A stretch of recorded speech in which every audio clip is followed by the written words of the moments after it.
I'm so worried about Mia Blanchard. I am concerned for Mia Blanchard's safety. And I say this a lot, but Gypsy Rose Blanchard is fun. And I noticed she wasn't at the weekend getaway with the girls, as Gypsy calls it. It was Gypsy Rose, Christy, Aurora, and Gigi over down at the lake. And as soon as she said Gigi, it reminded me, you know that guy that does the Italian wine mom parodies?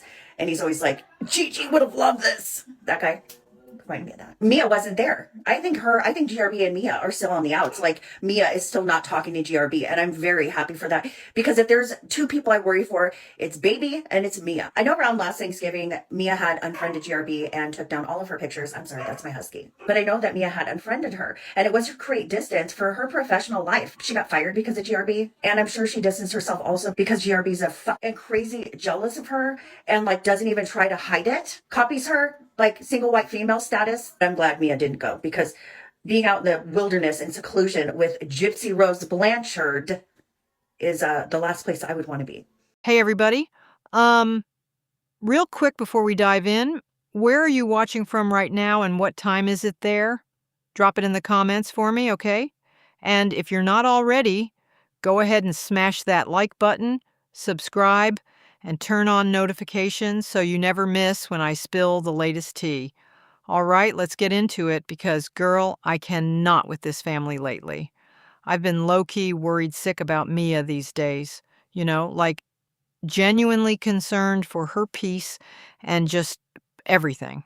The whole dynamic over there is so complicated and it keeps pulling me back in. What really sparked it again was that cute little lake trip Gypsy posted about. She called it a girl's getaway or something. It was her, Christy, little Aurora, and Gigi all out there having fun by the water.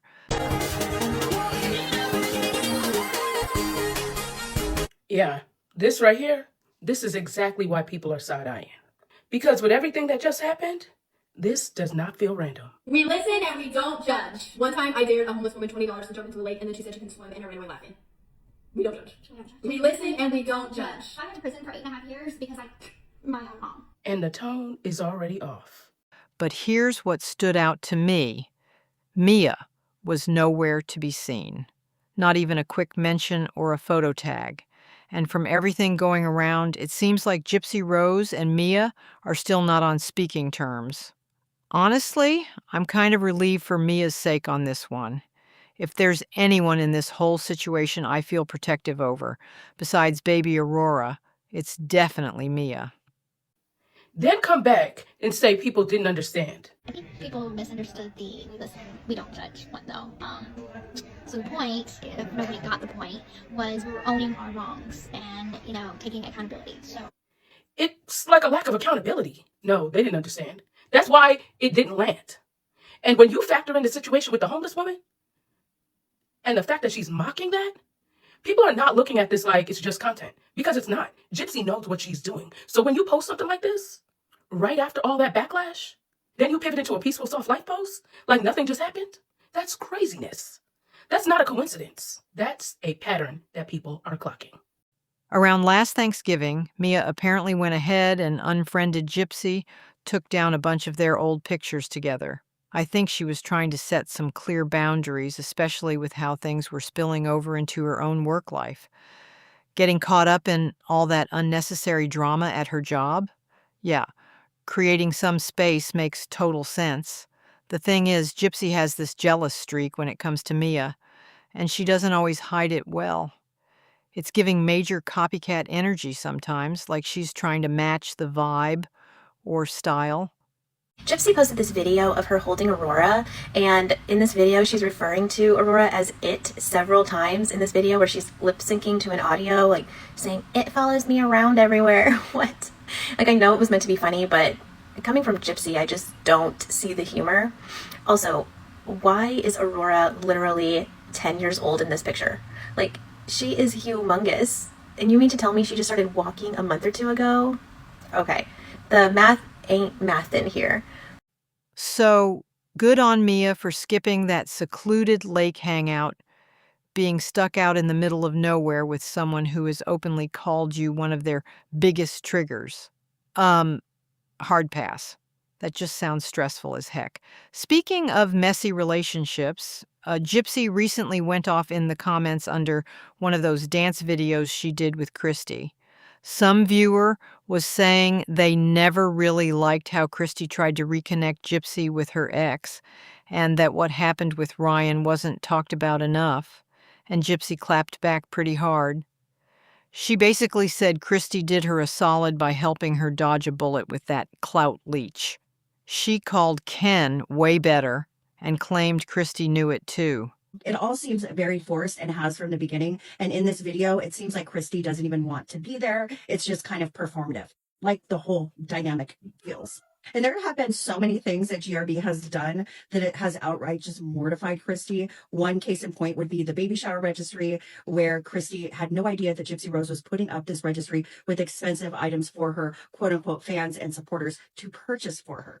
But in Gypsy's defense, she said the expensive items were for her celebrity friends to buy. It just really seems to me, not only is it very disrespectful to Dee Dee Blanchard, who, when we did some digging, there wasn't much evidence of ABUSC, if at all. It seems like you just wanted to get rid of her because she was getting very sick and becoming a burden to you. Let's be real. That just seems like such a title to give somebody that really just kind of saw you as a cash. Like what you accused your mom of doing, Christy is kind of doing the same thing and has been from the beginning. She's exploiting you for money. Bottom line is Christy has one daughter and it's not. Then she threw in that being with Ryan meant she had to stay in therapy the whole time they were married.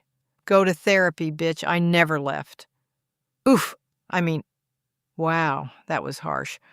Ryan's been teasing the idea of dropping a tell-all book lately, and honestly, part of me is here for it if it helps him heal. On a recent live, he talked about how writing it would be his way of moving forward, getting it all out on paper, releasing it into the universe. He called it his own form of therapy, sharing what he believes is his full truth. He's hinted at this before, but this time he made it clear he'd only do it if it benefits him too. Gypsy Rose Blanchard, I need you to come to the front of the stage because I need to know what type of voodoo you are doing on Ryan Anderson as to why he's still up in arms over you. Now, I know you and Ryan are going to say y'all have no dealings with each other, but we know otherwise because we heard what ChatGPT told him. Let's listen to that real quick.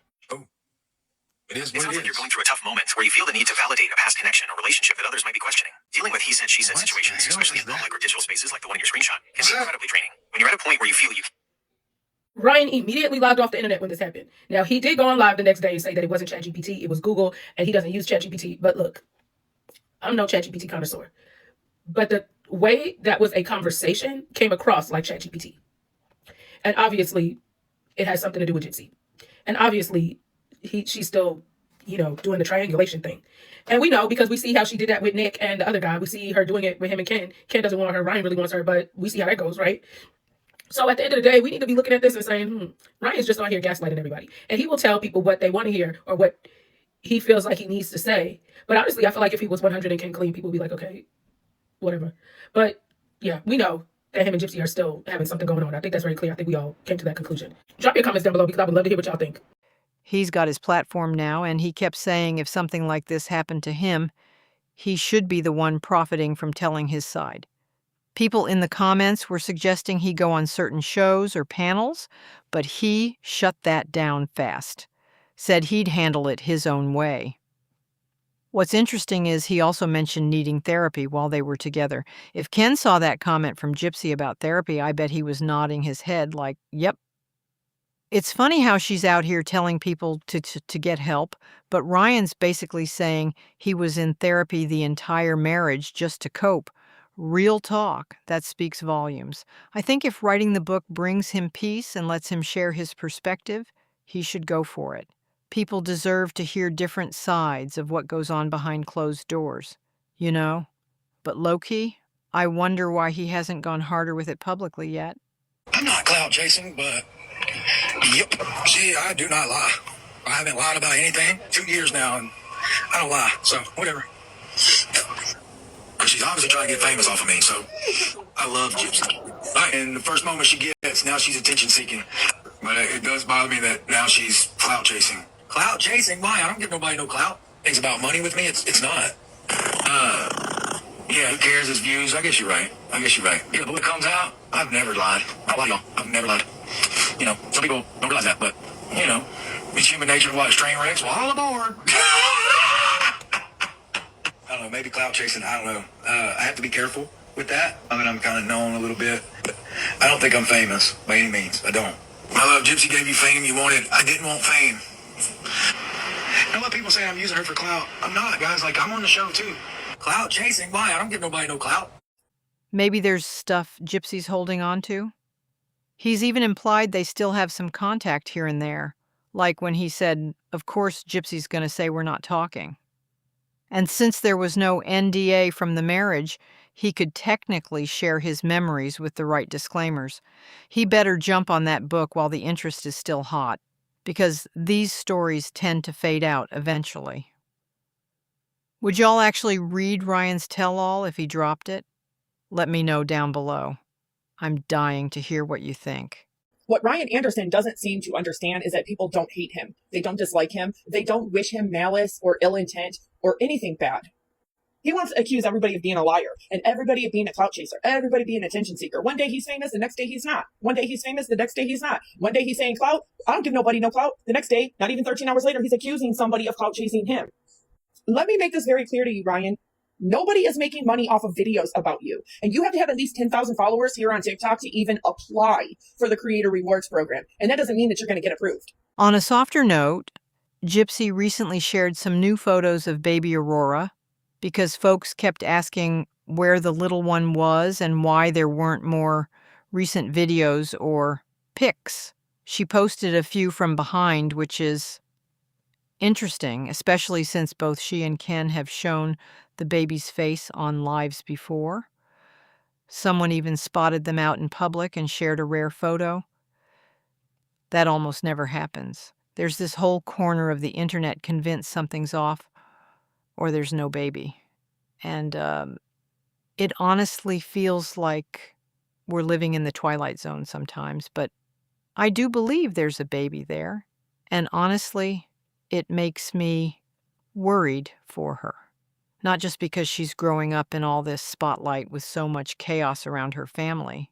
Say that I do deeply apologize to anyone who may have been offended by it. Gypsy did an interview with TMZ about the We Listen and We Don't Judge video that she did with Natalie Reynolds, and I am just baffled that this is what she said in that interview. Once again, she's manipulating and trying to gaslight everyone into thinking she has done no wrong. First off, I make true crime videos on my other account, and I use the word unalived all the time and don't get flagged for that word. It is very much a word you can use on TikTok, but this is the reason she's saying she used the hand gesture versus a different word. Why I did this is because I had a conversation with Natalie, and TikTok is extremely sensitive when it comes to how you word things. So we deliberated on, words that we could possibly use, and everything that we thought of, alive. All of these things may have gotten flagged by TikTok and the video taken down. And so I'm like, what happens if I just do a gesture at X? Like, people know what that means without having to actually say the word. But in my opinion, this is the craziest part, is she thinks the reason that this wasn't received well is because she was so blunt about what happened to her mother. No, girl, the reason this wasn't received well is because you have been adamant that you were the one that did not unalive your mother and then blatantly said, I unalived my mother. This is like the first time that I tried something different and a head-on approach. And I just don't, unfortunately, it wasn't received like we wanted. So There have been reports of CPS getting involved and an open case. Things like Ken allegedly speeding way over the limit, like 83 in a 65, and times when the baby wasn't properly secured in her car seat, or maybe not at all. These don't sound like simple new parent slip-ups. It makes you wonder what else might be going on behind the scenes. And then there's that really strange comment Gypsy allegedly made years ago about offering her hypothetical 13-year-old daughter to Nicholas or something like that. That one still gives me chills every time it crosses my mind. I wonder if stuff like that is why CPS keeps checking in. People send in tips and they have to follow up. I send so many positive thoughts, prayers, and good energy to that sweet little girl. She's completely innocent in all of this. She didn't ask for any of it. Shifting gears a bit, people have been chatting about Gypsy's chromosomal microdeletion and how it might tie into some of the things we see. Now, I'm not a doctor, okay? This is just from what I've looked into and heard. The condition was found around 2008, so it's still pretty new in terms of full understanding. While she was locked up, according to folks who were around, she was often dealing with medical stuff or on medications. That kind of information stays private in the system and didn't come out in court. Ooh, she probably still manages it in some way. I've heard that with this specific deletion, certain weight loss medications like Ozempic aren't really recommended. Okay, for a second, can we just talk about how bizarre this time period was? This was the first month that Gypsy Rose Blanchard was released from prison, and as you can see, Gypsy has a mug with the word iconic with a photo of Gypsy from when she was in prison. Correct me if I'm wrong, I believe The View gave Gypsy this mug. I might be wrong. It was one of the news shows. I mean, iconic for what? Being convicted of unaliving her mother? It's really weird. And during this time period, I was a supporter of Gypsy. Like, I was in support of her release, but now, fast forward, 2 years later, it's so bizarre, like, how weird it was. Like, we were hyping up somebody who was convicted of unaliving their mother, knowing everything we know now, looking back at that time period. It's such a bizarre time. So bizarre. Bring me down. I'm on a high right now. I'm living my best life, and y'all can't take that from me. And the D is fire. Not sure if that's spot on, but it might explain why her weight changes, sometimes look really fast, or why she has struggles with eating. Even while pregnant, she was cutting back on food. Could there be an eating disorder mixed in, especially now that she's deep in the influencer world? High key, it feels possible, and it's concerning no matter what. This is literally coded in her DNA, so it's going to be part of her life story forever. And while we're talking family background, a lot of folks still run with the idea that DD had Munchausen syndrome by proxy, now called factitious disorder imposed on another. But real talk, she was never officially diagnosed with it. It was mostly assumed from the limited records shown in documentaries. You can't properly diagnose someone after they're gone without a full evaluation while they were alive. The only difference, honestly, between Nick and Gypsy is that Nick did the stabbing, and even then, we're not sure Gypsy didn't. She claims she claims she didn't, and Nick was still protecting her, right? Even in prison, he was still protecting her. Matter of fact, he made a comment. I believe it was one of the interviews that somebody did with him that he will never, throw her under the bus, right? Ever. Right. So there was a lot of belief that maybe she was more involved in the actual killing than they admitted. Smart enough, manipulative enough to know she had to pick the right person. Gypsy has mentioned her mom dealing with bipolar or other issues for years, but again, nothing fully documented that explains everything. Some people think the defense leaned into that angle to help the case. I'm not rewriting history here, but it's important to remember assumptions aren't the same as confirmed facts.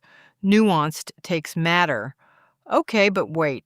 Gypsy's been dishing out advice on content creation lately, and I'm like,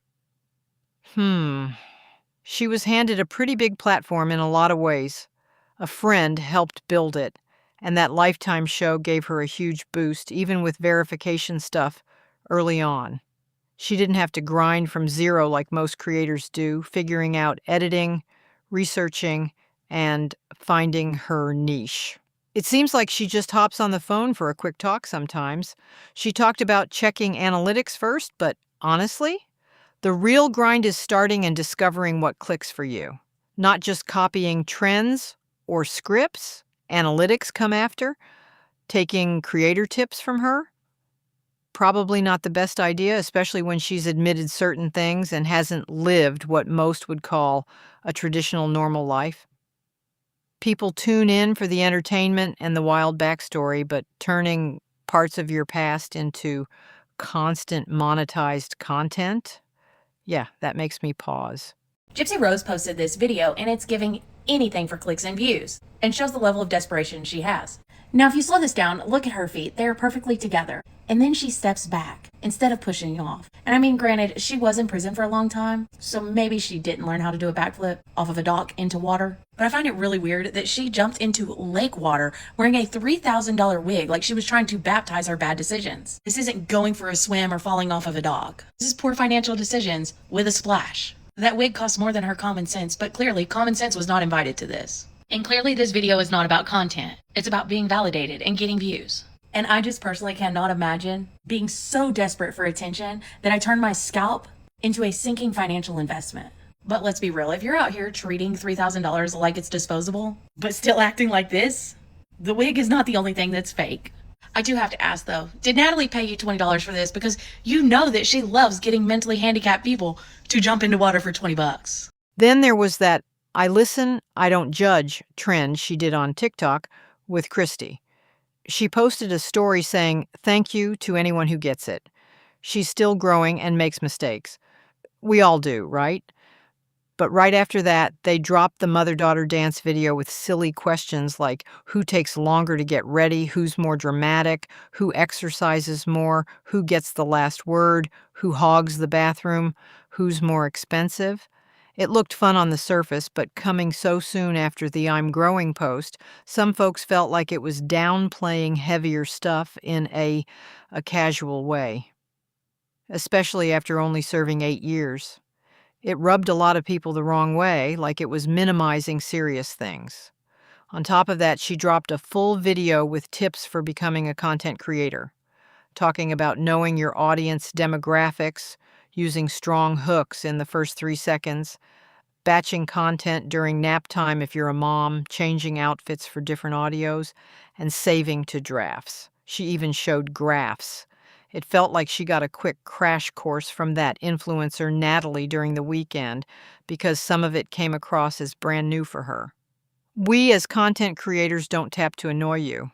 It's on purpose. Like, okay, girl, next week it could be a totally different energy. It's a lot to take in, and it feels overwhelming sometimes.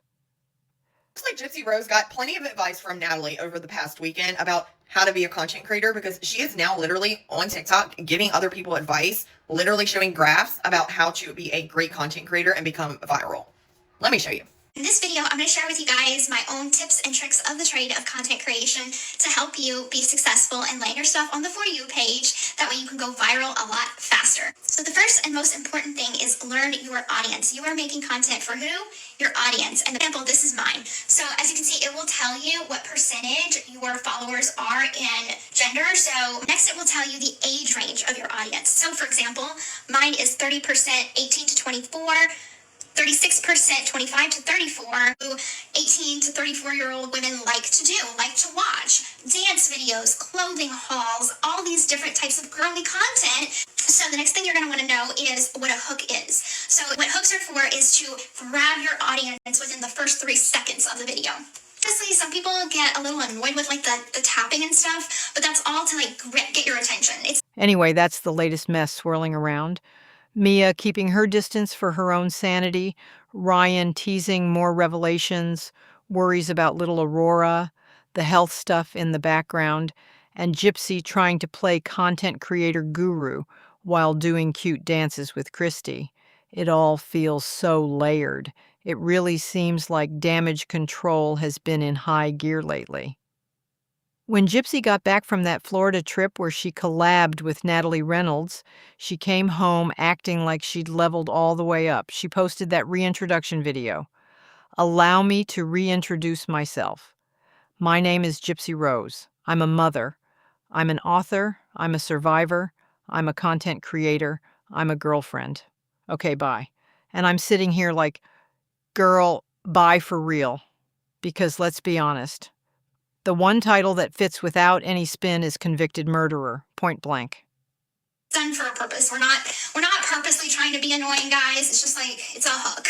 And I know what you're going to say. Posting 3 times a day, how am I supposed to create that much content? Okay, here is the secret. It is overwhelming. And that's why we don't do it. What we do instead is we'll plan a day. Okay, so for example, I'm a mom. I'm very busy throughout my day. Even just doing this video is during a nap time. But what a lot of content creators do that really most people don't talk about is we get all our content done for a week in one day. So we change our shirt, we do a cute little TikTok dance, change our shirt, do a cute little audio, and save it to our drafts. That is basically it. You can literally tell she got all of that advice from that girl, Natalie. Like, girl, shush. Shush, because you don't do any of that, talking about a hook and this, that, and the other. Girl, you didn't know what a hook was probably before last weekend. Not only that, but she's like, we, as in content creators, we don't do it to annoy you. Girl, shut up. You're not like, next week you'll be a podcaster. Next week after that you'll be a Bible freaking person, whatever. Like, you're so overwhelming, it's ridiculous. Like, you can see my pimple. Okay, bye.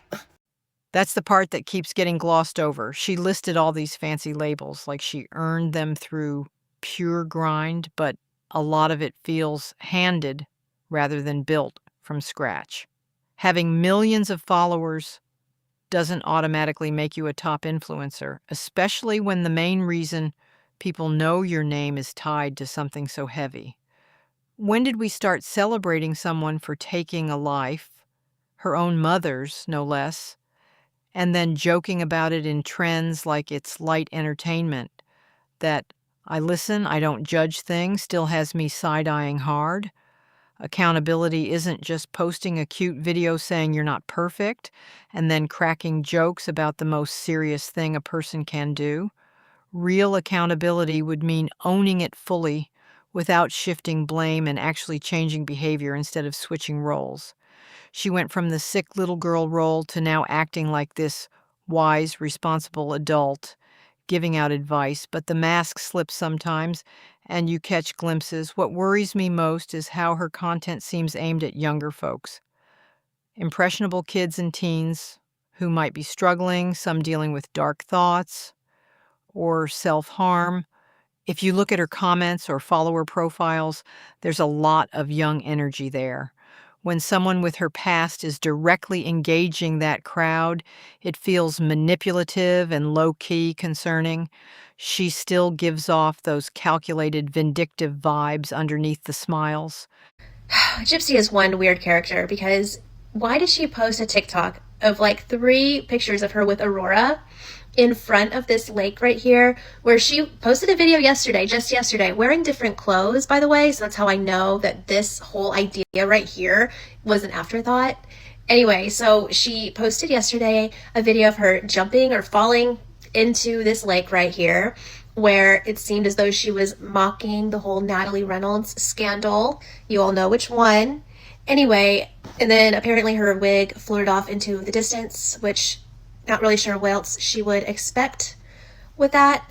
But anyway, so people were in the comments like, is she ever with her kid? Like, what is she doing out here falling into the lake, you know, blowing bubbles? Where's her kid? So then the next thing you know, Gypsy goes back out to the lake, the dock, whatever this is, and gets Aurora, and she takes a few shots, and it's like, I'm with my kid. There was this one clip where she was talking about owning our wrongs and taking accountability. Then she got annoyed at her lip, looking a little off, and got agitated.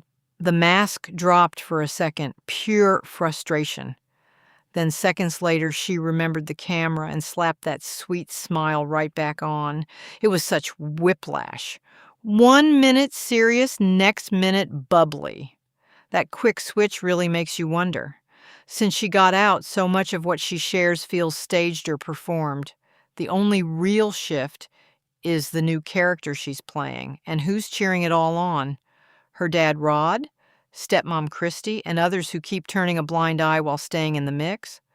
But guys, CPS has been involved. They have an open case. There has been times where Ken has been speeding to the point of reckless driving, going 83 and a 65. There's been several instances of the baby not being buckled in her car seat correctly or at all. These are far from one-off mistakes or new mom mistakes I'm talking about. So just think of what we don't see. But more than anything, it's offering the hypothetical 13-year-old daughter to Nicholas Godejohn, which I mean just really, really throws me into a freaking tailspin with all of this, as does it with you guys. It's just such a bizarre thing to say. And I wonder if CPS is still involved because of that, because I'm sure they get that information constantly sent in that, hey, this exists. You need to watch over her. I do think about her baby, and I send positive thoughts and prayers and good vibes and all of the things, because she has nothing to do with any of this. But for those of you who are interested, I wanted to share these pictures that GRB released. What can we do other than really send positivity towards the... When she returned from Florida, she didn't post anything brand new right away. just pulled old drafts. It felt like there might have been some home drama waiting. Ken went completely quiet, nowhere to be seen, but guess who popped up after about a week to defend her? Ex-husband Ryan Anderson. On his live, he was laughing and snorting, saying she didn't say anything new. She went to prison for murdering her mom. That's not news. She pled guilty. He thought people acting shocked was hilarious and kept repeating she never denied it. Wild. Sounds like family tried talking to him before, but it didn't land. Then Wednesday rolls around and Gypsy's suddenly on this random girls' weekend trip. She called it a little getaway with the girls, but the timing felt off. Like maybe Ken needed space and she got sent out for a few days.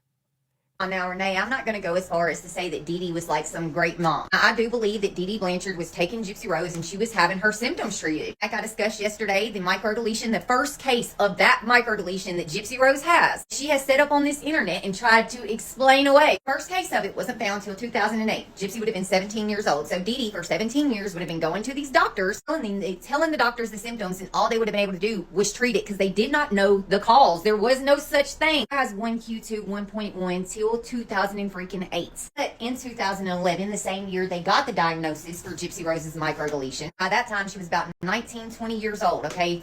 Almost 20 years old before that microdeletion had been found and diagnosed in her. In 2011, Gypsy Rose runs off with her first 500-year-old vampire, Dan Gladwell. Gypsy walks away from her house, walks 2 blocks, knocks on a stranger's door, and gets them to give her a ride to the hospital where Dan is at. After they leave the hospital, they go to Dan's house where there is 2-3 other roommates. Altogether, there was like 5 people that night that saw Gypsy Rose walking. Dan's roommates are the one that called Dee Dee and was like, hey, your kid's over here. Like, what the Dee Dee shows up and gets Gypsy. Now, Christy, who helped push that relationship originally, probably thought taking her away would let Ken cool down so they could fix things. Who starts a weekend trip on a Wednesday anyway? Kind of suspicious, right?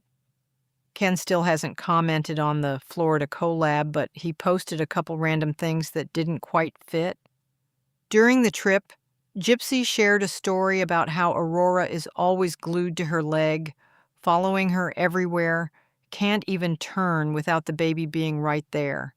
Sometimes her head's in the crack of my ass, but in the actual Airbnb house tour video, the baby barely paid her any attention. Aurora acted like she wasn't even there. Such a contradiction. Using the baby as a proper shield when it fits the story just feels off. The dance collab with Christy happened on that trip too. I'll probably chat more about that another time. Christy looked pretty rough in the footage though. Karma's a thing, who knows? And side note, it's funny how some swear they don't use filters, but real-life photos and videos show a night and day difference. Same with Gypsy and a few others. At the end of the day, I think the younger generation needs the full, unfiltered truth about all this instead of the shiny version they're getting. One voice can start shifting things, you know? It just takes one. Okay, so I saw something that made me want to yell, "Stop the insanity," because the same old stories keep getting recycled like they're fresh facts. in this video right here that Gypsy Rose sent to Nicholas Godejohn, she explains that when she ran away to Dan's, when her mom finally discovered that Gypsy Rose could run, could walk. Now she tries to twist the hell out of this, but there's a whole video of her saying this right here, okay? Explains how she was going to lose a lot of friends if she ever told anybody because everybody believed she couldn't walk. My issue is Dee Dee found out, just like Gypsy said in the video. Dee Dee found out that she could walk. Should have all came to a stop right then, right there. I get that it was a hard situation. Like, how was Dee Dee going to even explain this? How was Dee Dee going to come out and say, I didn't even know she could walk like this? She's been lying to me too. Who was going to believe that? Gypsy Rose put both of them in an unimaginable situation. Either way, it all should have came to a stop. Dee Dee should have made Gypsy get up out that chair and started making her walk everywhere. Dee Dee also allowed Gypsy Rose to shoot her, like run her up into a bathroom. Then while Dee Dee was in there trying to keep Gypsy Rose out, in Gypsy Rose's book, she talks about how she wedged herself in the bathroom door. Hello, this is a huge doorway. This house was literally built to accommodate Gypsy's wheelchairs. For Gypsy to have been wedged in this door, that means Dee Dee would have been on the other side trying to keep her out. Per Gypsy Rose's book, when her mom was sitting on that toilet bleeding because she unloaded 10 freaking pew-pews at her, Gypsy raised the dagger over her. Gypsy reposted a TikTok from true crime creator Michelle Cuervo. She's got that podcast, I Wish You Were Here, and nearly 2 million followers on TikTok. The clip was a 20-minute recap of the whole case, and it pulled in over 500,000 views. Of course, I had to watch when I saw Gypsy sharing it herself. Here's the thing. A lot of what was said felt pulled from the early narrative that's been out there forever, but so much more information has come out since. I'm not dragging anyone, but when a big platform shares something, it spreads fast. So I wanted to lay out a few things in my own words because the details really do matter. The story goes way back to Gypsy's birth. Michelle mentioned she seemed like a normal, healthy baby at first, but according to family, including her grandfather Claude, there were breathing problems pretty early. He remembered nights where an alarm would go off because she stopped breathing and they'd have to wake her. That wasn't added later. It was happening when she was tiny. There was eye surgery for strabismus as a baby, and then the wheelchair situation. Gypsy herself has talked about being in the hospital around age 6, having a seizure during surgery, and doctors saying she was permanently paralyzed. She said the paralysis ended up temporary, but she was scared to tell her mom she could feel her legs again because she worried the love would change. That's straight from Gypsy in old interviews. She hasn't changed that story. Michelle made it sound like Dee suddenly decided on the wheelchair for attention after the eye surgery, but Gypsy's version is different and she's stuck with it. Gypsy Rose released pictures of the baby. It's because people were asking, where's the baby? Why isn't there any pictures of you with her lately or video or whatever? So she released these pictures from behind, which I don't know why she's doing at this point. She's already shown her face several times. Ken has shown the baby on a live stream. Not sure what they're doing here. Somebody saw them out and posted a picture, which, by the way, there's only been one person that has caught them out and about that has ever released a picture. And I think that's kind of sus. Now, I think there is a baby. There's a whole group of people that thinks there's not a baby. And guys, sometimes you make me feel like I'm in the Twilight Zone, like maybe there's not one. I, for one, am worried about this baby. And not just because she's the daughter of Gypsy Rose and she's going to grow up and have to face all of these challenges and adversity just for that. The muscular dystrophy mention. Doctors tested for it because of the chromosomal microdeletion Gypsy was diagnosed with. The test was negative, but they kept investigating because something was clearly happening. That microdeletion diagnosis came in 2011. There's paperwork on it. It explains a lot of the genuine medical issues that weren't made up. The feeding tube was another major thing. Gypsy was extremely underweight, around 36 pounds at 7 or 8 years old. She was in a specialized feeding program with a whole team of doctors, dietitians, and specialists trying to help with her aversions before going to the tube. She even failed a barium swallow test. That wasn't something that could just be faked easily. The Oli Foundation named her Child of the Year for kids with feeding tubes. Her age was listed wrong, but she did have the tube for documented reasons. About the teeth. That old story about medications rotting them and making them fall out. And even Gypsy and her friend Bree have pushed back on that in lives, saying it came more from the legal side than actual records. She was still having tooth pain and dental work in prison long after any home medications. Old pictures already show issues with her baby teeth being capped. It didn't all start with the big med list. The age thing is super confusing too. Michelle said Dee constantly lied about Gypsy's age and even destroyed records after Hurricane Katrina to start over. But Dee signed releases for medical records to be transferred. Dee Dee did not call the cops on Gypsy. She didn't tell anybody what happened. Said she lied for Gypsy. And I guess she hopped on Facebook, made posts talking about bullets out, feeling a lot better. I have the best little nurse, Gyp. The best little nurse. The best little nurse. Are you talking about the same woman that just put them pellets in you, woman? And warning, if a man approaches you in a parking lot, run. Gyp and I got robbed. Gyp is very shaken up. Gyp is shaken up. Gypsy is shaken up when she's the one who unloaded on you, girl. We know this is Gypsy right here because she says this to her daddy in the jail call too. I'm really shaken up. Dee Dee's mistake was she never held Gypsy Rose accountable, and we are only seeing a couple of instances where Gypsy's sociopathy was shining bright as could be. Dee Dee hid it. Dee Dee hid who Gypsy Rose was from the world, and Gypsy knew by taking Dee Dee out there would be nobody else to say anything against her. There was nobody to contradict the story or tell a different story. You ended up with a sociopath who looks like this when she says, "I don't joke about my past." Will smile while she talks about the 8 years she did for committing that murder. I don't know how y'all don't see what Dee Dee was hiding, but honey, y'all better wake up. This video is for entertainment purposes only, honey, my opinion, but it is not to bully or harass or any of that, but you know what it is, she did that shit. And Gypsy? She said on record she always knew her real age. There are photos with numbered candles on cakes, and in interviews she's talked about it. When questioned by police later, she gave her correct birth year. The "I didn't know my real age" story has some holes when you look at the full timeline and her own past words. The running away with that older guy, it wasn't this long secret online romance that built for months.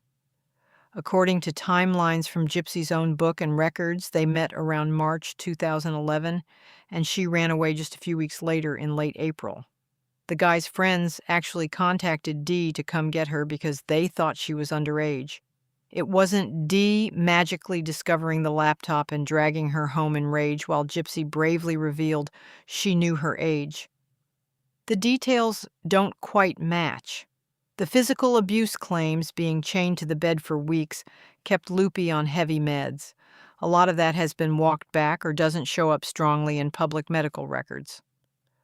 Gypsy Rose Blanchard is nonchalantly telling everybody that now she's sporting a 00 jean size, but in reality she's really just telling on herself, in my opinion, because let's not forget that she was in a feeding tube when she was younger, and she said her mother forcefully made her wear that when it was not medically necessary. Well, it looks like it may have been necessary the entire time, because Gypsy Rose was diagnosed with a microdeletion 1Q21.1, which causes weight problems and weight issues, dropping weight rapidly for no reason.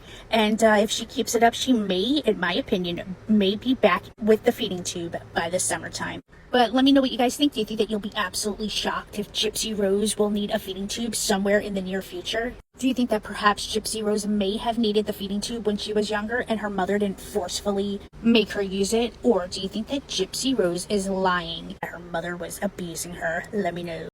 The medication list that circulates, mostly inhalers, stomach meds, and laxatives. Not the heavy stuff that would keep someone drowsy all the time.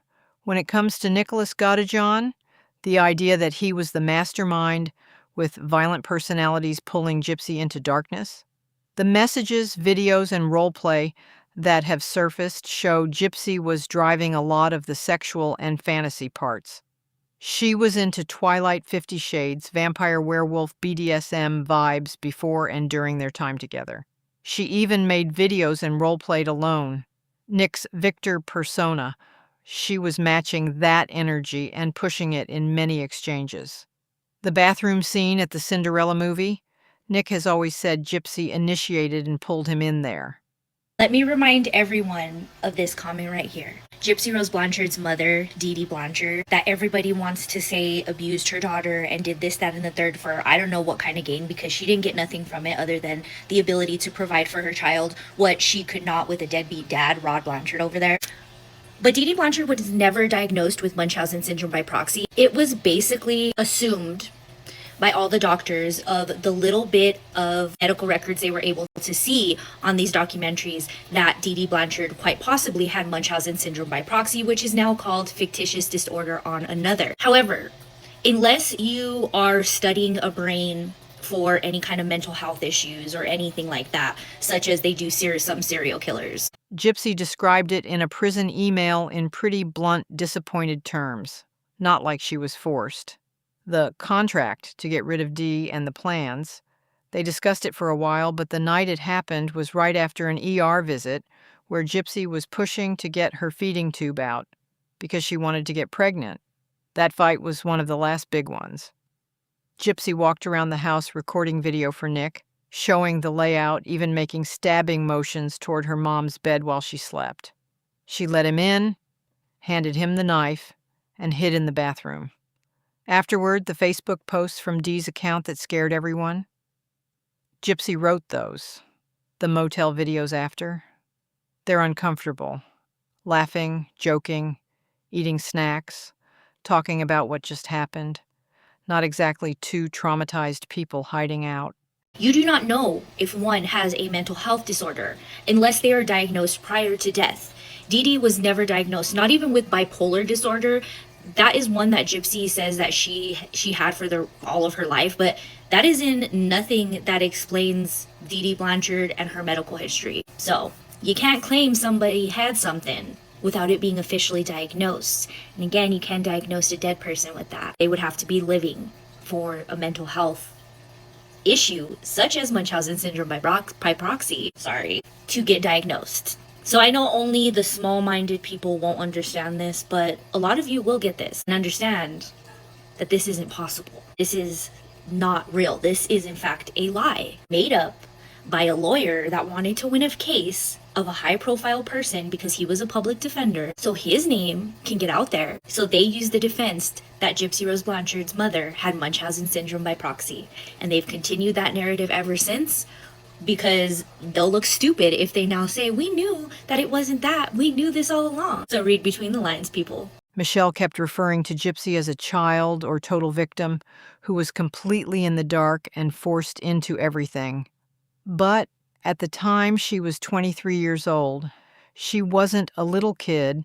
She'd been talking to multiple men online for years, role-playing, sneaking around, planning ways out.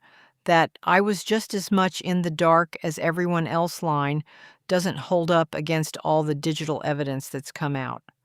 Look, I'm not saying there wasn't real medical stuff or that the whole situation wasn't complicated and sad in many ways. The microdeletion is real. The breathing issues were real. The feeding problems were real. But the extreme Munchausen by proxy tale that got pushed hard early on, total fabrication, nonstop doctor shopping, chaining, drugging to keep her helpless. A lot of it has been chipped away by records, emails, videos, and Gypsy's own changing statements over time. Oh, I'm a girl's girl. I'm going to stop you right there. I don't think a girl's girl would falsely accuse another girl of SA. Remember when you did that back in prison? Gypsy, let me tell you a story about what a girl's girl actually is. You see my eye here? You see this black eye? I got it because I got a little too funky at Funky Town. That's a story for another day. Yesterday, I went tanning, and I convinced my man to go with me. And when I checked in to go tanning, the girl behind the counter, who is maybe 20 years old, she noticed my eye. So while I was tanning, she slid a note under my door, asking if I was okay and if I needed help. In fact, I brought the note home. I was blown away when I got out of the tanning bed and saw this note. There was a time in my life that I had marks on my face from a man, and thankfully, this was not one of those. But the fact that she had the courage to speak up, to reach out, to make sure that I was okay, that is what a girl's girl is. When someone with almost 2 million followers reposts a video repeating the old version without the updates, it keeps spinning the same misinformation. And when Gypsy herself shares it, it feels like she's choosing the narrative that keeps her as the helpless, sick girl with no choice, instead of the more complicated reality that's been coming out. Our younger followers especially need the complete picture, not just the polished survivor story that skips the messy details. One big voice repeating old info can influence so many people who don't dig deeper. Anyway, that's why I had to sit down and talk about it.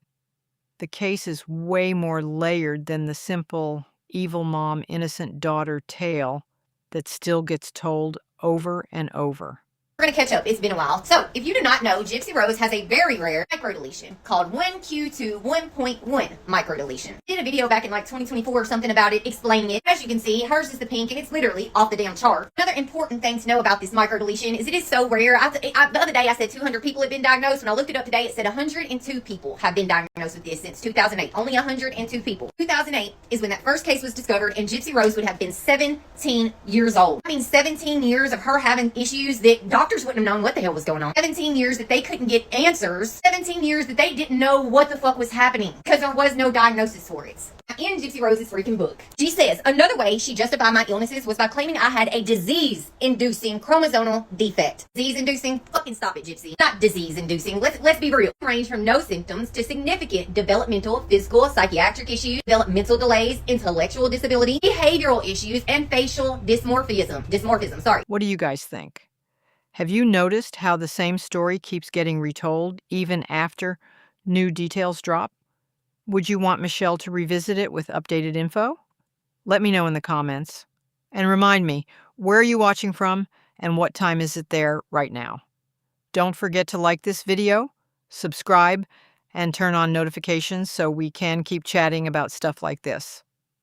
Mwah. See you in the next one. Stay safe out there, okay? So yeah, that's the tea for today. Drop your thoughts below. Tell me where you're at and what time it is. Like the video, subscribe, and hit those notifications. Love y'all. Talk soon.